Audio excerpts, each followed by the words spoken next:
everyone, and welcome to the Cocktail Hour Fantasy Football Podcast on the Face Off Sports Network. I will be your mixologist this evening. Today's restaurant and bar tip of the day: never tell your bartender to make it strong. With that, we're going to dive into the second part of this Dynasty Rookie Ranking Series here. I'm going to wrap up rounds 2 and 3 here, my 13th through 36th ranked players. Like I said, the second and third round of most Dynasty leagues. So I covered my top 12 last week, and I will drop a link, wherever you may be listening, YouTube and Spotify and all those. I'll give a link to that first episode. But I'm going to dive in real quick to my second round here, starting off with my 13th ranked player. That is Devon Achane, running back selected by the Miami Dolphins. If you were hand-picking a landing spot for Devon Achane, it would have been the Miami Dolphins. He is a former track star, one of the most fun players to watch in the NFL draft, and that was evident by his 4.32 40-yard dash at the NFL Combine. Like I said, very strong season at Texas A&M last year as well. Just 5'9" and 188 pounds, though there aren't many active fantasy relevant comps to that kind of player. But if he is going to excel in a 10 to 15 touch per game role, which is what I envision Miami sees for him, it would have been Miami Dolphins with Tyreek Hill and Jalen Waddle on the outside. That is going to open up a lot of field for Devon Achane, who can take advantage in open space. Sometimes I don't see that elusiveness, that lateral agility that he has for that straight line speed. But like I said, I really like the landing spot for Devon Achane, so he checks in at my 13th ranked player. At number 14, I have my first tight end off the board, Dalton Kincaid, last first round pick as well. He has great hands and a knack for creating space between himself and defenders. Threat downfield, unlike many of the tight ends in this class, and he has a very strong production profile, unlike a lot of the tight ends in this class. Not a great run blocker, though. Will likely have to play a lot in the slot at the next level. Dawson Knox is with the Buffalo Bills as well still. Could move on from him as early as 2024, but the target share could be a little bit muddled in 2023. We also know how rookie tight ends start off a little slowly. So if you're drafting him in the first round or the early second round, be willing to hold on to him for a little while and let him develop. You don't want to be selling low. I recommend waiting on tight end, buying Dalton Kincaid, maybe when he doesn't start off so hot for the Buffalo Bills, making a buy low point. 15, right behind him, another tight end, Michael Mayer. While he was the third tight end off the board, I do think he has the second most he's the most complete tight end in the class, I should say. He has a very strong frame and is an outstanding blocker and is good at finding soft spots in zone coverage. Absolutely massive target share at Notre Dame last year, 31.1%. And I believe he had over 800 yards receiving his final 2 years at Notre Dame as well. The big concern, and I think maybe why he fell in draft boards, I work for Player Profiler as well, and they have him, when you consider for size, he has the fourth worst athletic score for a tight end, and that includes nearly 700 tight ends all time. This factors in, all of his athletic scores, the speed score, agility score, 40-yard dash time at the NFL Combine, and that factors in his size as well. So that could have been what some of the teams were thinking and letting him fall a little bit. But like I said, he has a very safe floor. He's going to do a lot of those things that get him on the field early, which is why I still think it was I just saw my boy Jamie's comment asking about Roschon Johnson. And, Roschon Johnson, you just came in just in time. Devon Achane, I actually had as my 13th ranked player. And Roschon Johnson is coming right up, my friend. Like I said, Michael Mayer, I really like the immediate playing time factor. I think he could be my highest ranked rookie tight end for 2023. But just lacks some of that top end upside without elite athletic ability. And speaking of Roschon Johnson, that is my 16th ranked player here. One of my favorite running backs in the pre-draft process. And if I see some positive camp reports, Jamie, that's all I'll need to really bump him up this draft board. Fourth round draft capital was a little bit disappointing, I thought.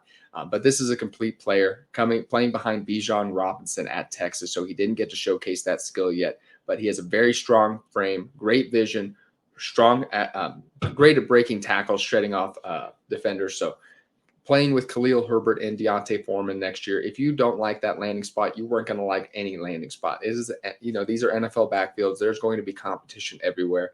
And this is exactly what kind of situation that you wanted him in. I think, he, like I said, I think you could, with those kind of skills he has, being a strong pass blocker, not necessarily a strong pass catcher, I think, he could get himself a lot of opportunities. So I think he could, I could see a world where he is starting to see 40-50% of the share by week 6, week 7, as some of the other people have been suggesting and fantasy analysts have been suggesting as well. Jamie says, cool, I'll forgive you for having him so low. I'm sorry. I was really excited too. I wanted to rank him in the first round too. That 4th round draft capital, I just can't do it. I don't want to set myself up for more disappointment. So I'm going to hold off some of my reservations for Roschon Johnson until I see some of those positive camp reports. But the Chicago Bears brass did say that he is built different, which I already like already. So with that, we will go into my 17th ranked player, and that is Jonathan Mingo, one of the biggest risers after the NFL draft. Jonathan Mingo was surprisingly selected 39th overall. He will pair with Bryce Young in a very shallow wide receiver room. So you could, why I rank Jonathan Mingo here is I like other players' rookie profiles more than Jonathan Mingo's. That is true. But for upper echelon outcomes, just considering the saturated wide receiver market, Jonathan Mingo, if he does succeed in his outlier range of outcomes, he could be a difference maker in this offense that doesn't have many wide receivers at the position. So I've compared him to George Pickens, a light George Pickens. If you squint really, really hard, obviously not the same talent profile, strong frame, alpha mentality though, fairly good route runner and great deep ball tracker. So a lot of those things that George Pickens possesses too. Doesn't possess top line speed and didn't have that production profile in college either. Nevertheless, though, when an NFL team, when those guys making millions of dollars stake a claim on a player, I am willing to relook at my pre-draft evaluation. Next up at player 18, I have Rashee Rice. Rashee Rice, I'm ready to get hurt again. Kansas City Chiefs have put fantasy managers in a bind in the last years. Clyde Edwards-Helaire, Demarcus Robinson, McCole Hardman, Sky Moore, day 1 and day 2 picks that have fallen flat on their face. We want to rank those Kansas City Chiefs players highly every single year. But this is but I haven't seen that with Rashee Rice. I haven't seen him pushed up in that first round. I think fantasy managers are being smart. And in the mid-second round of a Superflex draft, you could do a lot worse. Rashee Rice is still going to be tied with Patrick Mahomes. And you hope that eventually they're going to get it right with one of these players. You know what I mean? So they're due to hit on a wide receiver once. And he does a lot. There's a lot of things that Rashee Rice does well. I didn't have him in my top 24 ranked players, like I said, but there's an attractive blend of size and speed there. Pretty strong ball tracker and good at the contested catch point as well, just like Jonathan Mingo. So like I said, there's a lot of tools there.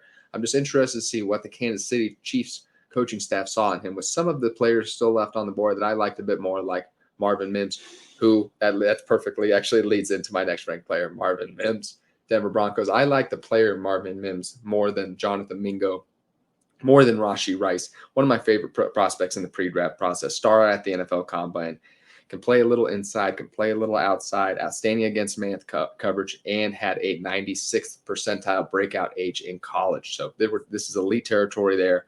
3-year college producer. A little bit disappointed in the draft capital. I thought he could slide in the middle of the second round. Denver Broncos are an intriguing destination, though. I expect that offense to improve under Sean Payton. Jerry Jeudy and Courtland Sutton there. You could see there's an out in Courtland Sutton's contract by next season. I do actually think he pairs with Courtland Sutton better than Jerry Jeudy, but the NFL offense is changing. You don't need one of those big-bodied wide receivers necessarily. And Marvin Mims, despite being a little bit of a smaller player, he does possess some of the downfield threat ability as well. 20, I have Sam LaPorta. Sam LaPorta was my tight end 3 in the pre-draft process, and I love the landing spot. I don't know what I was going to say there, but I couldn't imagine him being selected at 34th overall. So this gets me actually really, really excited. Over 20% target share in back-to-back seasons in 600 yards receiving. The film shows he's very tough to tackle and strong in contested catch situations. LaPorta the only main criticism I have for him, he's a smaller player. They kind of call that a move tight end is kind of what the position is called. Won't be a factor as a blocker. As a result, going to play a lot of slot snaps. But there's a clear need in that strong Detroit offense, though. Detroit threw positional need out the window, and they gave us some very interesting fantasy landing spots. One of the best offenses in the league. Could be a red zone threat right away. Rock Socks is back. Oh man, Rock Socks. I don't have any graphics for you. I feel like you don't. Weren't you telling me about that? I'm disappointed in myself. I'm gonna get on it, man. I'm not the biggest graphics guy. I'm trying. I'm working on that. I'm gonna get some canvas going. Starting to get some stuff going for you guys. Gonna put some cocktail videos up for you soon too, because I bartend, and my goal in this was to make this incorporate that a little bit into the podcast. But I'm trying to figure out exactly how I'm going to make those videos and translate them into here. So I appreciate y'all bearing with me with that. Um, Jamie telling me he was a great graphics guy. Or if it's you, I'd love your help, my friend. But I know, and if you're still listening, I appreciate a like, subscribe wherever you may be listening, YouTube, Spotify, Twitter, wherever. Like I said, follow wherever it may be. So I really appreciate that. And we will dive into my number 21 ranked player, and that is Tank Bigsby. This is a player that I could have seen ranking as high in the first round. I like the talent profile, but just the landing spot drives him all the way back here, being a round 3 pick. It's tough, very tough to tackle, very strong frame, but I just don't see him being a standalone fantasy option with Travis Etienne in the mix. He's not a more talented rusher than Travis Etienne, and he's a liability on third down. He caught some passes in college, but those, he's more of a screen catcher, and he is not a strong pass blocker at all. But like I said, we expected Tank Bigsby to be a top 5 first, easily a first round pick a year ago, 2 years ago when we were projecting out this draft class. He just never took that next step forward in a bad Auburn offense. But this is one of the best handcuff running backs immediately in the NFL, though. If Travis Etienne were to ever miss time, Bigsby, you might see a plug and play RB2 situation there. Next up, Tyjae Spears. And normally I would actually really like this landing spot, but Tyjae Spears just has me. I have a few concerns about him. But rather than target wide receivers at a more saturated position, give me a guy who could have some immediate flex upside RB2 potential if Derrick Henry were to miss time. He did roll off 8 100-yard rushing performances to close out his career. He has great vision, and he has a good knack for creating space between himself and defenders, despite not having great athletic ability. I compared him to Devin Singletary. Not necessarily. He's not athletic, just not a lot of top line speed. He's elusive and quick, though. My biggest thing, though, he has 2 knee injuries, and recent report, are that he does not have an ACL on one of his knees. What does that mean? We're looking at a player whose probably career is not going to last more than 5 seasons. That's fine for a running back, though. Derrick Henry is entering his age 29 season. Derrick Henry does have one of the highest workloads in the NFL. That is going to make him one of the most injury susceptible running backs in the NFL. And like I said, at this point in the draft, give me some running backs who could have some strong weeks if their running backs ahead of them ever were to miss time. At 23, I have Jayden Reed. Green Bay Packers, another surprising second-round pick here. This kind of reminds me of the rusher. There's a lot of things that Jayden Reed does very well. Great ball skills, dangerous deep threat, lack of top-line speed, though, like a lot of the guys selected in the second round. And the Green Bay Packers are far from an ideal landing spot either. I've heard people say otherwise. I just don't see Jordan Love sustaining multiple fantasy relevant wide receivers, Christian Watson being there.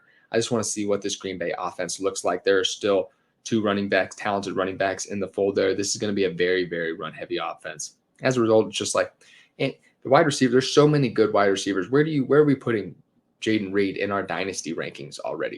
It probably is wide receiver 5. He's probably in that wide receiver 50, 55 territory. So rather than do that, I'm going to be taking some shots on some running backs here. And last up, I do have Hendon Hooker to finish off the second round, my 24th ranked player. Not that this was a mock draft, but this would be, kind of the second round of most rookie drafts. Surprisingly fell to the third round to the Detroit Lions. Rumored destination for a long time. However, many fantasy analysts expected him to be there at 34, their pick at 34. Enters the NFL, though, as an older prospect coming off a significant knee injury. Should be cleared for training camp, though, but he's not going to be playing this season, obviously, with Jared Goff. Jared Goff is set up for success behind a strong offensive line, weapons on the outside. I don't see any way he's pushing him. Very intriguing prospect, though. Unique blend of size and athleticism. Doesn't make many mistakes. Good passing mechanics, though. There's just there's actually just not a lot of quarterbacks who have entered the NFL at this age and been it's at least ones that we expected to be starters. There's been a lot of backups, but so I don't want to say that there's no history of older prospects doing this. There's just not a lot of them. So, and with the draft capital, and this is the most concerning thing for me, and that with third round draft capital, if Jared Goff is successful, they will feel absolutely no pressure to play Hendon Hooker. So we've seen a lot of this. When you're drafted in the third round, you're basically drafted to be a very high end backup. So I don't think this is great for Hendon Hooker, the third round draft capital. Would have liked to see him slide in that Will Levis range instead where he was drafted, but alas, falls to 24th in these rankings. Going up to the next one here, I am headed to Josh Downs, Indianapolis Colts. One of my favorite receivers in the pre-draft process, plays much bigger than his size. 5'9", one of the best contested catchers in the class. Very productive in college and should have a long career. For fantasy purposes, though, there's better landing spots for Josh Downs. Anthony Richardson has a long way to go as a passer. Like I said, I expect Josh Downs to be a contributor for the Indianapolis Colts. Target share, fantasy contribution with Anthony Richardson at the helm could be a little bit inconsistent. Very intriguing player here, though. Luke Musgrave up at number 26. Despite not having a lot of college production, Luke Musgrave has a ton of upside. Injuries and the Oregon State offense ultimately prevented him from making an impact at the collegiate level. However, fully medically cleared, though, and a standout at the NFL Combine. Athleticism, natural running ability. There's a lot to like about Luke Musgrave. Some very large holes in his game, though. 2 career force missed tackles. Not very dynamic with the ball in his hand. Some issues with drops as well. I believe the stat was, that I was listening to, and I didn't write it down, but he does have more drops than touchdowns. So there are some concerning things about Luke Musgrave. Makes the floor very low. So you could see him fade into irrelevance quickly with the Green Bay Packers. But there's that. If you squint really hard, you can see an elite fantasy football tight end. So that makes him a value. So if you were having a tight end premium league, I could see him pushing into the late second round as well. Cedric Tillman is up at number 27 here. Wide receiver, Cleveland Brown. Unlike many in this class, Cedric Tillman does possess prototypical size. So that makes him just intriguing looking at the rest of these wide receiver prospects. Another player doesn't have top line speed, but third round pick in this 2023 draft. Had a great year in 2021 with Hendon Hooker. Had some nice deep catches. Struggled with injuries last year, only planned to play in, I believe, in 3 or 4 games. Opened the door for Jalin Hyatt to have a successful season. Tied to Deshaun Watson here, so that's the landing spot that intrigues me here. Elijah Moore, Donovan Peoples-Jones, David Njoku, Amari Cooper, though, all in the fold. So target share could be a little bit hard to come by, but this is pretty much as open a path to a wide receiver 2 job in the NFL as it gets. Elijah Moore very much disappointed last year. Are we going to see him back to that rookie season self? Donovan Peoples-Jones, more of a deep threat, but I did see a lot of improvement last year. He's one of my favorite best ball targets, and David Njoku has been very inconsistent in his career as well. Up next, I have Jalin Hyatt.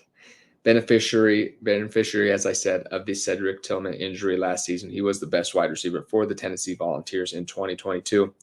There were rumors of him going in the first round of the NFL draft. However, he did fall to the Giants at 73 overall.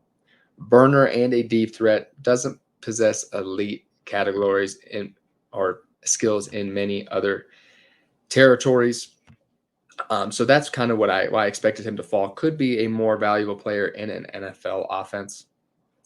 That's what kind of my view is, just because he's going to open up that Giants offense a lot with his speed. You have to dedicate defenders to that, but is Daniel Jones going to be hitting him a lot on those downfield post routes? I'm not sure about that. So you could see some spike weeks. I like him in some underdog drafts, but not a player that I'm targeting. It'll be interesting to see where Jalin Hyatt is playing in the offense. They have a lot. I would have projected him to be a kind of a slot player, and they have a lot of slot players in New York. So it'll be interesting to see if he wins that job there, or if they decide to push him somewhere else where he maybe didn't necessarily fit as much. Sorry, just catching up on your comments, guys. Here, Rock, I drafted Tillman in a startup today over Hyatt. Yeah, I have Hyatt up next, so he's not falling too far, but I did have Cedric Tillman ahead of Hyatt. So, yes, that leads me into my next one here. I did just talk about Jalin Hyatt. See, this is why I needed one more cup of coffee, guys. This is one of my days off, so I was trying to actually take it a little bit easy today, just out there filming some TikToks, walking around with my dog. So just yell at me if I'm ever losing myself there. But up next here, not Jalin Hyatt, I just spoke about him. Up next, Chase Brown, number 29th overall. Chase Brown is a very intriguing player coming off a very productive career at Illinois. Fifth-round draft capital was about what we expected, but the Bengals' offense is what makes this very interesting. Terrific athlete and had a very good NFL combine. Both, has solid size and did show that he can handle a heavy workload in the Illinois offense. Likely just a rotation piece for the Cincinnati Bengals, but I want to keep an eye on him just because how Cincinnati was using Joe Mixon last year. Joe Mixon was outsnapped by Samaje Perine two of three playoff games. So, and we all know what happened in the Super Bowl the year before, where that also happened. Perine outsnapped him as well. So, Joe Mixon could also still, I think he could still be cut. So, it's interesting to see what they decide to do. I'm sure Joe Mixon will be back in the fold, but Chase Brown could be a very interesting handcuff, like a lot of these running backs being drafted. 30, I have Nathaniel Tank Dell. Another very unique player in this class, 5'8", 165 pounds. Despite being a standout at the Senior Bowl, he's fallen in fantasy football rankings with that 4.49 40-yard dash time at the NFL Combine. Not a bad combine, or not a bad 40-yard dash time in itself, but when you consider his slighter frame, that's not what you wanted to see. Quentin Johnston, for example, not too far behind him, 0.5, 0.6 of a second, or 0.05, of a second, and he is obviously, we're talking about a guy who's 50 pounds bigger. So that's a little bit concerning for Tank Dell. But when you watch that film, he doesn't necessarily need that speed. He has a knack for creating space between himself. Another guy who great at creating space between himself and defenders. We saw at the Senior Bowl him making a lot of guys look silly. So C.J. Stroud wanted him. Another player, do I see him making a dent in this wide receiver fantasy landscape with so many talented players? I'm not sure about that, but when you consider dynasty leagues are 10, 11, 12 deep now, there could be a spot where Tank Dell has a role, getting 10 PPR points a game. Maybe not a guy who's going to ever be a top 30, 35 wide receiver, but a valuable player maybe in some deeper formats. Number 31, I have Israel Abanikanda, running back New York Jets. If you listen to me before the draft, you can laugh at me a little bit about this. Thanks, Rock Sox. I appreciate that. Israel Abanikanda, the guy, obviously, if you were listening to me before, this was a guy, I had him in my top 12 ranked players. I'm ashamed to admit. I really liked what I saw on film. I just saw a player with a ton of upside, just in this class, with this class being so disappointing, with the talent drying up so quickly in this class when we expected so much more. I just saw a player with maybe another player with his outlier range of outcomes. You could squint and see maybe a top 15 perennial running back. One of the best rushers in college football last year, 1,400 yards, 21 touchdowns, ideal size, great athlete, home run threat anytime he touches the ball. Obviously, decision-making and a lack of receiving ability drove him down draft boards. Landed with Breece Hall, unfortunately, too. Another guy, we really see him having standout play with Breece Hall in the fold. Maybe not, but Breece Hall we might not see him back to full strength this year. We see running backs consistently take a year to get back to normal, at least the first half of the season. So Abanikanda, if he looks good in practice, he could sees himself in a role in this offense with Hall not back to 100%. Number 32, Michael Wilson, wide receiver, Arizona Cardinals. Just looking at the player, the skill level, there's a lot to like. One of the most unlucky players in the draft. Suffered season-ending injuries the last 3 seasons. Surgeries in 2020 and 2021 related to a Jones fracture. And he also suffered an injury last season that I did not write down. But yes, nonetheless, not a lot of production in the last 3 years, but had a really, really good freshman season, 76th percentile breakout age, very versatile, and was very good, like I said, in his one healthy season. Route running, developing that route running will be huge for him at the NFL level, but there is a lot of room to succeed in that offense. Rock Sox appears to be liking Michael Wilson as well.